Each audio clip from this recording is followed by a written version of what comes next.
زندگی ایک متوازن نظام کا نام ہے اور اس توازن کو قائم رکھنے میں رشتوں کی حفاظت بنیادی کردار ادا کرتی ہے۔ دانا لوگ اور دینی سماجی تعلیمات کے مطابق اگر انسان چار اہم رشتوں کی سچے دل سے حفاظت کر لے تو باقی رشتے خود بخود سنبھل جاتے ہیں اور زندگی میں سکون پیدا ہو جاتا ہے۔ ایک، اللہ تعالیٰ کے ساتھ رشتہ۔ سب سے پہلا اور اہم رشتہ اللہ تعالیٰ کے ساتھ ہے۔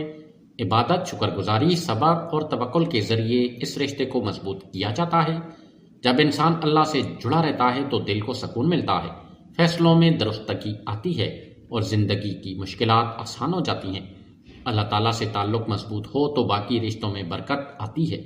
نمبر 2، والدین کے ساتھ رشتہ۔ والدین وہ عظیم نعمت ہیں جن کی دعا انسان کی تقدیر بدل سکتی ہے۔ ان کی عزت، خدمت اور اطاعت انسان کو اخلاقی بلندی عطا کرتی ہے۔ جو شخص والدین کے دل کو خوش رکھتا ہے وہ معاشرے میں عزت پاتا ہے اور زندگی میں تنہا نہیں ہوتا۔ نمبر 3، شریک حیات کے ساتھ رشتہ۔ شوہر اور بیوی کا رشتہ اعتماد، محبت، سمجھوتے سے چلتا ہے۔ اگر اس رشتے کی حفاظت کی جائے تو گھر سکون کا گہوارہ بنتا ہے۔ گھر کا ماحول خوشگوار ہو تو اولاد، رزق اور ذہنی سکون سب خود بخود بہتر ہو جاتے ہیں۔ نمبر 4، اپنی ذات کے ساتھ رشتہ۔